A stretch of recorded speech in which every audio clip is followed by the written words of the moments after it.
नमस्कार, आप देख रहे हैं न्यूज नेशन। मैं हूं अनुराग दीक्षित। बुलेटिन की शुरुआत करते हैं इस वक्त की बड़ी खबर के साथ। देश के कई शहरों में वैक्सीन के बर्बाद होने की खबर सामने आ रही है। जी हां, असम की अगर बात की जाए तो पूर्वोत्तर के राज्य असम में 1000 डोज बर्बाद होने की खबर सामने आई है। राजस्थान में कोरोना की वैक्सीन की 600 से ज्यादा डोज बर्बाद हो चुकी हैं। दिल्ली से भी खबर आ रही है कि यहां पर 1000 वैक्सीन की डोज बर्बाद हो चुकी हैं। बिहार, तमिलनाडु, पंजाब में भी वैक्सीन की कई डोज बर्बाद होने की जानकारी सामने आ रही है। और जैसे ही ये खबर सामने आई है उसके बाद अब तमाम एजेंसियों की जो टेंशन है वो बढ़ने लगी है। इस वक्त हम आपको 5 तस्वीरें दिखा रहे हैं, दिल्ली, पटना, जयपुर, चंडीगढ़ की। और देखिए जरा, अलग अलग जगहों पर अलग अलग तरीके के आंकड़े हैं, लेकिन कुल मिलाकर जो 10% डोज है वो अब तक बर्बाद हो चुकी है। इस तरीके की जानकारी देश के कई शहरों से सामने आ रही है और ये खबर वाकई चौंकाती है, क्योंकि ये वो वैक्सीन बर्बाद हो रही है जिस वैक्सीन का इंतजार पूरा देश पूरे बीते साल करता रहा। और वो वैक्सीन जब बाजार में आती है तो उसके बाद इस तरीके से बर्बाद हो रही है। दिल्ली में देखिए 1000 डोज बर्बाद हो चुकी हैं। हम आपको राज्यवार बता रहे हैं। असम में 1000 डोज बर्बाद हो चुकी हैं। राजस्थान में 622 डोज बर्बाद हो चुकी हैं। पंजाब में 156 डोज बर्बाद हो चुकी हैं। मध्य प्रदेश में 72, अकेले अमृतसर में 32 डोज बर्बाद हो चुकी हैं। अकेले कानपुर में 31 डोज, बिहार के मुजफ्फरपुर में 14 डोज बर्बाद हो चुकी हैं। तो देखिए जरा, ये शहर दर शहर जिस तरीके के आंकड़े सामने आ रहे हैं वो दरअसल में जो क्रियान्वयन करने वाले यानी वैक्सीनेशन में लगी जो तमाम एजेंसियां हैं उन पर जरूर बड़ा सवाल खड़ा हो रहा है। दरअसल में 10% कोरोना की वैक्सीन बर्बाद हो रही है।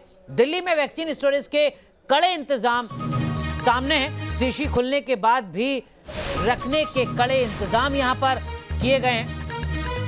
तो इस वक्त हम आपको बता रहे हैं कि किस तरीके से खबर सामने आ रही है। देखिए जरा, दिल्ली में 1000 डोज बर्बाद होने की खबरें सामने आ रही हैं और जो तमाम इंतजाम है वो तो यहाँ पर किए गए हैं दिल्ली में। सिर्फ दिल्ली में ही नहीं बल्कि देश के अलग अलग राज्यों में इस तरीके के दावे किए गए थे कि वैक्सीनेशन को लेकर जो तमाम स्टोरेज की सुविधा है वो विकसित कर ली गई है, तमाम तैयारियां हो चुकी हैं। लेकिन अब जो आंकड़े सामने आ रहे हैं, जो खबर सामने आ रही है वो हर किसी को परेशान कर रही है। वहीं दिल्ली के सर गंगाराम हॉस्पिटल में वैक्सीन को रखने के कैसे इंतजाम किए गए, हमारे संवाददाता राहुल डबास की ये रिपोर्ट देखिए। इस वक्त हम गंगाराम हॉस्पिटल में मौजूद है दिल्ली की, और ये है वैक्सीन क्लिनिक। यहाँ ये वैक्सीन क्लिनिक बनाया गया है और इसी तरीके की व्यवस्था वहाँ की जाती है जहाँ पर वैक्सीन वेस्ट होने के चांस होते हैं, क्योंकि वेसल में वेस्ट हो जाता है। हम अंदर आएंगे और हमारे साथ डॉक्टर शालिनी भी होंगी, हम उनसे भी बात करेंगे।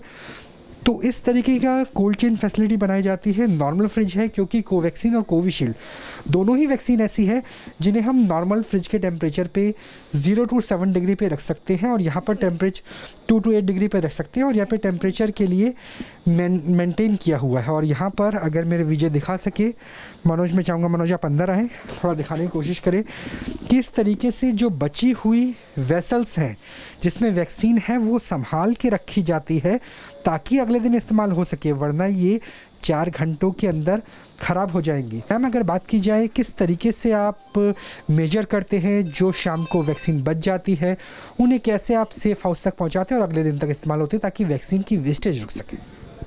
इनफैक्ट गवर्नमेंट ही हमें वैक्सीन प्रोवाइड कर रही है। हमारे हॉस्पिटल में कोविशील्ड वैक्सीन आ रही है और ये वैक्सीन जो है वैक्सीन कैरियर्स में आती हैं विद 1 ANM एंड 2 पुलिसमैन। वो वहाँ नबी करीम में हमारा कोल्ड स्टोरेज सेंटर है जहाँ से ये वैक्सीन्स हमारे पास लाई जाती हैं, और एक वायल के अंदर 10 बेनिफिशरीज़ को हम लगाने का टारगेट रखते हैं। बट कुछ कुछ वायल्स में 11 या 12 भी निकल आती हैं डोजेस। तो जो भी डोजेस बचती हैं उनको यहाँ पे वैक्सीन कैरियर में ही स्टोर करते हैं, और उसके बाद उन वैक्सीन कैरियर्स को ANM और पुलिस साथ ले जाके नबी करीम में आइसलाइन रेफ्रिजरेटर है 2 to 8 डिग्री सेल्सियस वहाँ पे स्टोर करते हैं। तरीका जैसे हम यहाँ पर देख रहे हैं, बिल्कुल यही वाला ऐसा ही होता है। 2 to 8 डिग्री सेल्सियस पे हमें मेंटेन करना होता है, और उसके जब हम कोल्ड चेन मेंटेन करके आइसलाइन रेफ्रिजरेटर में रख देते हैं तब हमारे यहाँ कोई वेस्टेज नहीं होती। हमारे यहाँ आज 4th डे है, जैसे 16 से स्टार्ट हुआ था, तो अब तक हमारे सेंटर पे कोई वेस्टेज नहीं हुई है किसी भी वैक्सीन की। अपना एक कोल्ड स्टोरेज पॉइंट है जो पुलिस के साथ वैक्सीन आती है, एक ANM उसे हैंडल करती है वैक्सीन कैरियर्स में, और जैसे ही वो बच जाती है उसको हम वापस वहीं भेज देते हैं। तो पूरा कोल्ड चेन मेंटेन कर रहे हैं। बिल्कुल, दिल्ली में तो कोल्ड चेन मेंटेन हो रही है, राजधानी है, बड़ा शहर है, लेकिन ऐसी ज़रूरत लगभग पूरे देश को है, क्योंकि अगर 10% भी ये वेसल में वेस्ट हुए, डोज वेस्ट हुए, तो उन हज़ारों लाखों लोगों तक डोज मुहैया नहीं हो पाएगी जिनकी भारत में ज़रूरत है। और ख़ास तौर पे जब कोरोना के खिलाफ कारगर वैक्सीन बहुत से देशों में बन नहीं पाई है, ऐसे में वेस्टेज को रोकना बेहद महत्वपूर्ण कदम है। वीडियो जर्नलिस्ट मनोज कुमार के साथ राहुल डबास, न्यूज़ नेशन, दिल्ली। तो देखिए, खबर हर किसी को परेशान करने वाली है, लेकिन दरअसल में वैक्सीन कोरोना की बर्बाद क्यों हो रही है यह भी जानना आपको बेहद जरूरी है। हम आपको बताते हैं कि दरअसल में कोविशील्ड की जो एक शीशी है उसमें वैक्सीन की 10 डोज होती है, यानी एक शीशी के अंदर 10 डोज हैं। बर्बाद होने की वजह यह कि जो कोवैक्सीन की शीशी है उस एक शीशी में 20 डोज हैं। तो ये जो अंतर है इसको समझना यहाँ पर जरूरी है। आइस बॉक्स के अंदर जो शीशी है उसको रखा जाता है जिसमें एक शीशी में 10 डोज हैं, दूसरी शीशी में 20 डोज हैं। शीशी खुलने के बाद जल्द ही इस्तेमाल करना इसका जरूरी है। ये यहाँ पर एक पेच है, तकनीकी तौर पर मेडिकल साइंस के लिहाज से खुलने पर 4 घंटे ही फ्रिज में इस वैक्सीन को रखा जा सकता है, यानी बहुत लंबे वक्त तक इस वैक्सीन को नहीं रखा जा सकता। एक बार शीशी के खुलने के 4 घंटे के बाद ये वैक्सीन खराब हो जाती है, यानी कि अगर उन 10 या 20 डोज का इस्तेमाल 4 घंटे के अंदर अंदर नहीं किया गया तो वो वैक्सीन फिर खराब हो जाएगी। और ऐसा ही हो रहा है देश के अलग अलग हिस्सों में। थोड़ी मात्रा खराब होने से कई डोज का नुकसान यहां पर अब सामने आ रहा है। 2 सहयोगी हमारे साथ जुड़ चुके हैं। पटना से हमारे सहयोगी रजनीश सिन्हा हमारे साथ जुड़ रहे हैं। सीधे रुख करेंगे मुंबई का। मुंबई में हमारे सहयोगी विकास जुड़ रहे हैं। लेकिन सबसे पहला सवाल विकास आपसे, किस तरीके के कदम अब इस खबर के बाद जो संबंधित एजेंसियां हैं वो उठा रही हैं?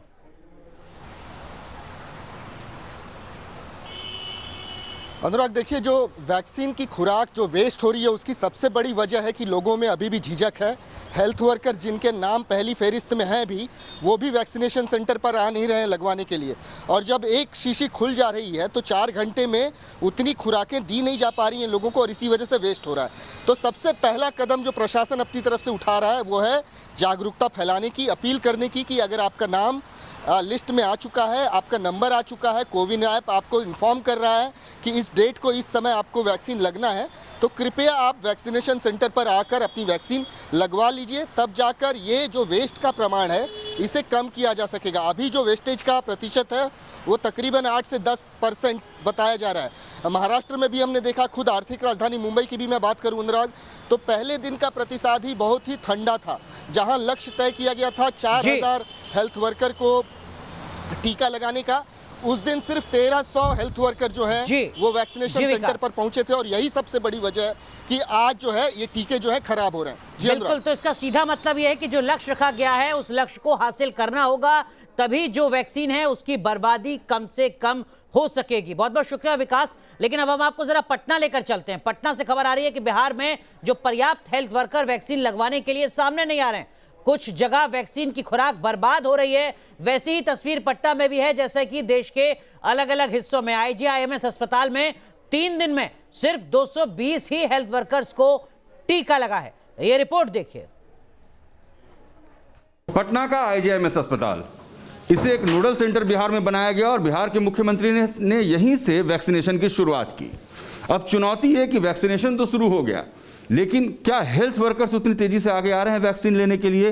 वैक्सीन जो अवेलेबल है, अगर एक बार वो खुल जाता है तो कहते हैं कि उसके बाद वो क्लोज नहीं होता जब तक वो वैक्सीन खत्म ना हो, और वो बर्बाद हो जाता है अगर सभी को ना पड़े तो। चुनौतियां क्या है, अपील कैसे है? हमारे साथ आईजीआईएमएस के मेडिकल सुपरिटेंडेंट मनीष मंडल मौजूद हैं। डॉक्टर साहब, ये जो वैक्सीनेशन शुरू हुआ, अब चुनौतियाँ क्या हैं? सबसे बड़ी चुनौती है कि ये जितने भी वैक्सीनेशन हमारे यहाँ सेंटर पे हो रही है, इसका ऐप द्वारा मैसेज भेजा जाता है और मैसेज एक दिन पहले आता है। कोई ज़रूरी नहीं है कि नेक्स्ट डे वो आदमी फ्री हो ही, कभी कभी कोई नाइट ड्यूटी करके गया होता है, कभी कोई छुट्टी पे होता है। तो एक चुनौती है कि उसको पहले समय पर मैसेज मिले। इसी कारण 10% लोग डिफ़ॉल्ट कर रहे हैं, क्योंकि उनकी नाइट ड्यूटी होती है या वो कहीं छुट्टी पे होते हैं, तो ये 10% डिफ़ॉल्ट वैसा हो जा रहा है। इसके अलावा क्या है कि सोशल मीडिया द्वारा इस तरह दिग्भ्रमित किया जा रहा है लोगों को कि मन में बहुत भ्रांतियाँ हो जाती है। हालांकि हम लोगों ने अपने तरफ से सबको बताया है कि इसमें कोई डरने की बात नहीं है, वैक्सीनेशन इम्पॉर्टेंट है, दूसरा रास्ता भी कुछ नहीं है। और जब तक वैक्सीनेशन नहीं होगा तब तक श्योरिटी नहीं होगी आपकी एंटीबॉडी बनने की। अच्छा, डिफ़ॉल्ट में एक परेशानी इस बात की भी रहती है कि अगर वैक्सीन ओपन हो जाए तो वैक्सीन के वेस्टेज का भी डर होता है। नहीं, हमारे यहाँ ऐसी कोई शिकायत नहीं है, क्योंकि हमारा अपना -70-80 डिग्री वाला भी रेफ्रिजरेटर है और जो है हमारे यहाँ जितने भी आ रहे हैं 10 के बैचेस भी हम लोग ले रहे हैं ताकि वेस्टेज कुछ नहीं जाए, और रेफ्रिजरेटर है तो खराब होने की कोई वजह नहीं बनती है फिर। Doctor Manish Mandal, medical superintendent IGIMS के, जो कह रहे हैं कि भ्रांतियां कम होनी चाहिए, अफवाह कम होना चाहिए, लोगों को यह समझना चाहिए कि वैक्सीन लेना जरूरी है। हेल्थ वर्कर्स लेंगे, डॉक्टर लेंगे, समाज को एक ऐसा संदेश जाएगा जिससे कि जो पीछे के लोग हैं, जो पिछली कतार के लोग हैं, जो फ्रंट वॉरियर्स हैं, सेकंड फेज, थर्ड फेज के लोग हैं, वो आगे आएंगे, वैक्सीन लेंगे। सो निकलिए, वैक्सीन लीजिए। एक बड़ी परेशानी ये कि हर दिन 100 लोगों को वैक्सीन लगना है, लेकिन 20 से 25 से 30% डिफॉल्टर्स हो रहे हैं। वीडियो जर्नलिस्ट सत्येंद्र के साथ रजनीश सिन्हा, न्यूज नेशन, पटना। तो पटना की हकीकत भी आपने देख ली। पटना का रुख करते हैं, हमारे सहयोगी रजनीश सिन्हा हमारे साथ बने हुए हैं। रजनीश, इस समस्या का सीधा समाधान यह है कि जो लक्ष्य तय किया गया है 100% वैक्सीनेशन हर दिन हो।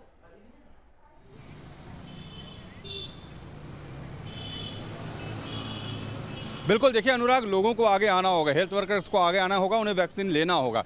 जो परेशानी हमें बिहार में दिख रही है, अलग अलग सेंटर्स पे टर्न अप नहीं हो रहे लोग। जैसे कि आईजीआईएमएस के सुपरिटेंडेंट कह रहे थे कि ऐप में परेशानी है, वक्त नहीं रहता हेल्थ वर्कर्स का, लेकिन इसके बावजूद ये कहा जा रहा है कि जो भी हेल्थ वर्कर्स हों वो आएँ, अपना ऐप पे रजिस्टर करें और वो ले वैक्सीन। अब परेशानी पटना में ठीक है, आईजीआईएमएस में उस तरह की व्यवस्था है कि आप यहाँ डीप फ्रीजर में रख सकते हैं, वैक्सीन को बचा सकते हैं, लेकिन बिहार में कई जिले ऐसे हैं जहाँ ऐसी व्यवस्था नहीं है। मुजफ्फरपुर का जो अस्पताल है, वहाँ 4 वैक्सीन के डोज बर्बाद हो गए। खुद वहाँ सुपरिटेंडेंट बता रहे थे कि लोगों ने वैक्सीन नहीं लिया और वो डोज खुले रह गए। अब अगर एक दिन में 100 लोगों को आना है और 60-65 लोग आ रहे हैं और कोई अगर वैक्सीन किसी से खुली रह जा रही है अनुराग, तो वो वैक्सीन बर्बाद हो जा रहे हैं। और पटना में व्यवस्था भले ही हो, लेकिन बिहार के दूसरे जिलों में उस तरह की पुख्ता व्यवस्था नहीं होने के कारण ये परेशानी हो रही है।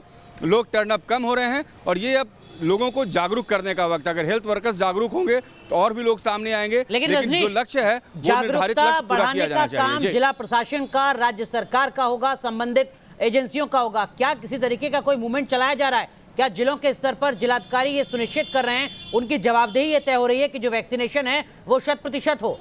क्या अकाउंटेबिलिटी किसी की फिक्स हो रही है या सिर्फ कोरी अपील? बिल्कुल देखिए अनुराग, स्वास्थ्य विभाग ने बिल्कुल ये कहा हुआ है, हर जिलाधिकारी को कहा है कि आप हर हॉस्पिटल पर नज़र रखें। जो लोग ऐप पे अपलोड हो रहे हैं उन्हें कांटेक्ट किया जाए, पर्सनल लेवल पे कांटेक्ट किया जाए। हॉस्पिटल सुपरिटेंडेंट को कहा गया है कि जो आपके यहाँ काम करने वाले लोग हैं उन्हें आगे बढ़ाया जाए। पटना के पीएमसीएच में एक नई व्यवस्था की गई है, वहाँ ये कहा गया है कि अगर आप इनरोल्ड नहीं भी हैं, रजिस्टर्ड नहीं भी हैं, लेकिन अगर आप वैक्सीन लेना चाहते हैं तो आप आएँ, आपको वैक्सीन दिया जाएगा। तो वहाँ जो टर्नअप है वो अच्छा है। तो थोड़ा बहुत इसमें अमेंडमेंट की ज़रूरत है अनुराग, लोगों को ये समझना होगा। लोग को ये लग रहा है कि अगर हम रजिस्टर्ड है तभी हमारा वैक्सीनेशन होगा, ऐसा नहीं है। पीएमसीएच में जो व्यवस्था है वहां पर बाकी जो हेल्थ वर्कर्स हैं वो भी आके वैक्सीन ले रहे हैं। जी बिल्कुल, तो ये भी समझना बहुत जरूरी है तमाम उन लोगों को जिनको इस पहले चरण के दरमियान वैक्सीनेशन होना है। बहुत बहुत शुक्रिया रजनीश आपका भी जुड़ने के लिए।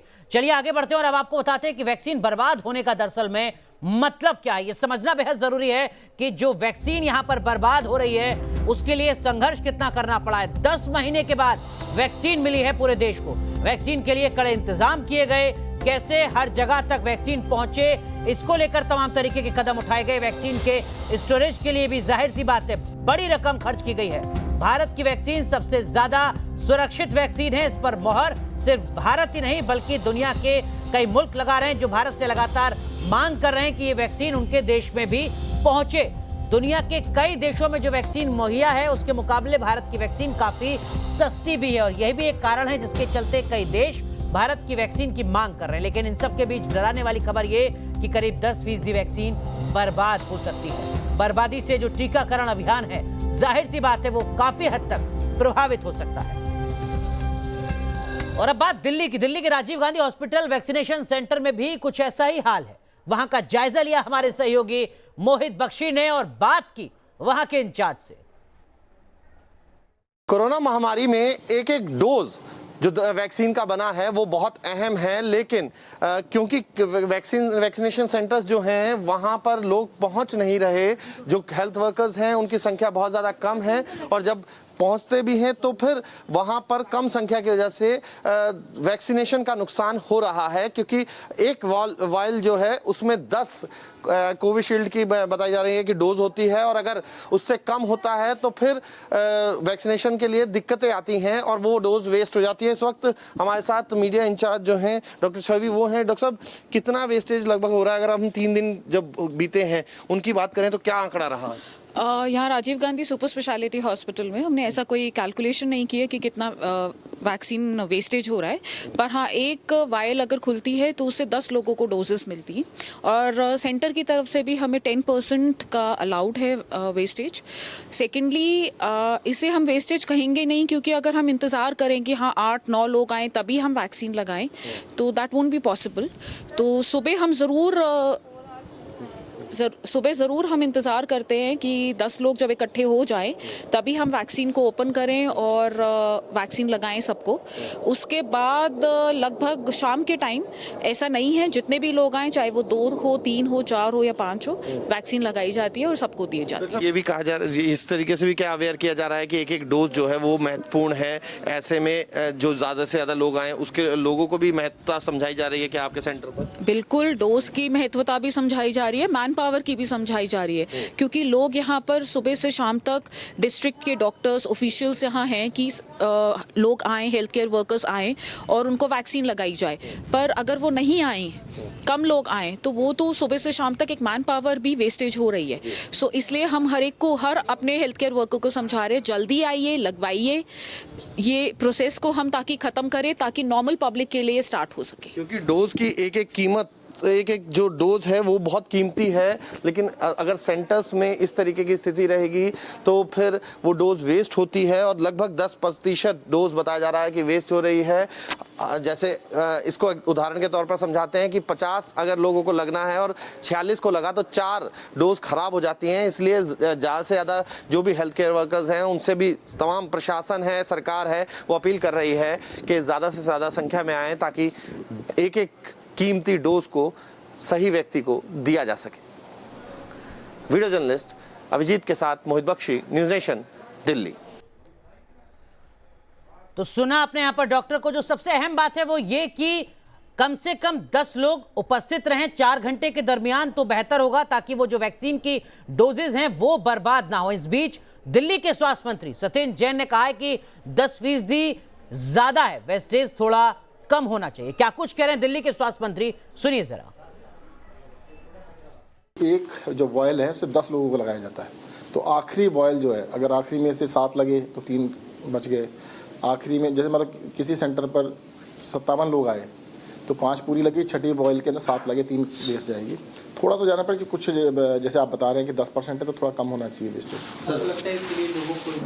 आना चाहिए नहीं, हेल्थ केयर वर्कर्स आ रहे हैं, उनको हमने बल्कि एक ऑप्शन ये भी दिया है कि अब जो रजिस्टर्ड है, मान लो एक सेंटर के ऊपर 1000 लोग रजिस्टर्ड है और उसका नंबर 15 दिन बाद आना है, तो वो आज भी आ जाए तो उसका नंबर ढूंढ के उसको कर देते हैं। ऐप सर, ये जो ऐप में बदलाव किया गया है, कैसे ये काम करेगी? क्या ये तो वहीं पे सेंटर पे जाइएगा, उसी सेंटर पे रजिस्टर्ड होने चाहिए आप। तो देखिए, अगर आपको वैक्सीन लगनी है और आपने अभी तक वैक्सीन नहीं लगवाई है और आपके जहन में थोड़ा भी डर है कोरोना के वैक्सीन को लेकर, तो वो डर हम दूर किए दे रहे हैं। दरअसल में जो इस वक्त वैक्सीन हिंदुस्तान में लगाई जा रही हैं वो दुनिया की सबसे सुरक्षित वैक्सीन के तौर पर बताई जा रही है। देखिए, हम आपको बता रहे हैं कि जो टीका है भारत का वो कैसे सबसे सुरक्षित है। 0.18% 1% भी नहीं, 0.2% भी नहीं, उससे भी कम साइड इफेक्ट है। देखिए, केवल 0.001% को अभी तक भर्ती कराना पड़ा है इस वैक्सीनेशन के बाद। फाइजर के बाद 0.6% लोगों को अस्पताल में भर्ती कराया गया था। मॉडर्ना के बाद 0.6% लोगों को अस्पताल में भर्ती कराया गया था, लेकिन यहां पर यह आंकड़ा इससे काफी कम है। तो एक बड़ा अंतर है दुनिया के बाकी वैक्सीन के मुकाबले हिंदुस्तान की वैक्सीन में।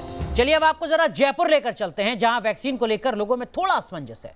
वैक्सीन तो लग रही है लेकिन संख्या जयपुर में भी कम है। आज चौथा दिन है राजस्थान में, लेकिन लगातार 16 जनवरी से हम आंकड़े देखें तो हर दिन आंकड़ा घटता जा रहा है। और इस बीच जिसको हम अमृत कहते हैं, जिसका लंबे समय से इंतजार था जिस वैक्सीन का, वो डोज खराब हो रही हैं। राजस्थान में पिछले 3 दिनों में 14 जिलों में 622 डोज खराब हो चुकी हैं, जिनमें जयपुर में 158 डोज खराब हुई हैं। आखिर क्या वजह है, कैसे इसको रोका जाए, इसके लिए मेरे साथ CMHO नरोत्तम शर्मा हैं, उनसे बात करते हैं। जिला जयपुर कोविड के प्रभारी हैं। नरोत्तम जी, क्या वजह रही आखिर, क्योंकि एक तो वैक्सीनेशन का लक्ष्य हम पूरा नहीं कर पा रहे हैं, साथ ही डोज भी खराब हो रही है, तो क्यों तो हम लक्ष्य पूरा नहीं कर पा रहे हैं और डोज क्यों खराब हो रही है? देखिए, एक बड़ा प्रोग्राम पूरे देश भर में 16 तारीख से लॉन्च किया गया।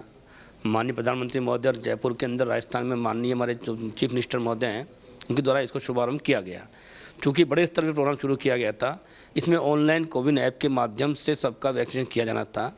16 तारीख को कोविन ऐप के अंदर बड़ी थोड़ी सी चलने में दिक्कत थी, तो इसलिए हमको उस दिन हमने ऑफलाइन करके उस टारगेट को लगभग पूरा किया और हमारी वैक्सीन सभी चीज़ें सुरक्षित रहीं, काफ़ी मात्रा में यूज आई हमारी वो।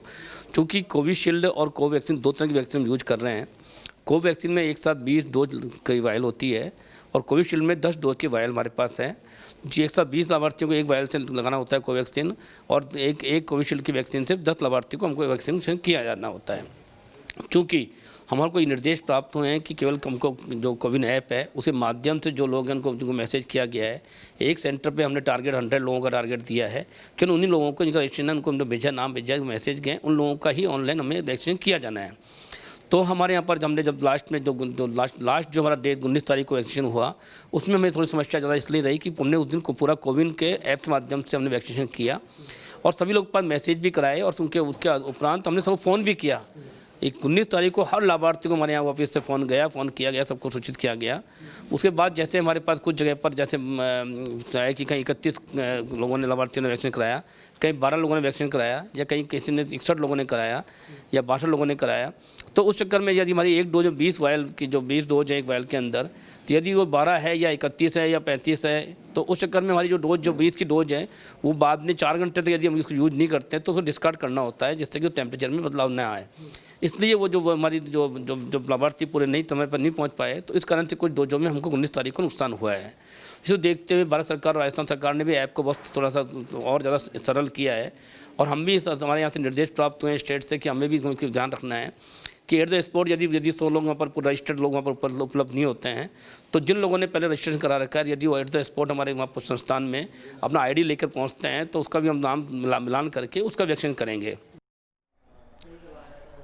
तो जयपुर में किस तरीके की तैयारियां हैं ये भी आपने देख लिया, लेकिन इन सब के बीच एक बड़ी खबर हम आपको बता दें, वैक्सीनेशन से जुड़ी हुई। प्रधानमंत्री नरेंद्र मोदी को भी कोरोना की वैक्सीन लगेगी। सूत्रों के हवाले से ये खबर आ रही है। दरअसल में वैक्सीनेशन का जो दूसरा फेज होगा, यानी जो दूसरा चरण होगा, उसमें प्रधानमंत्री नरेंद्र मोदी को वैक्सीन लगेगी।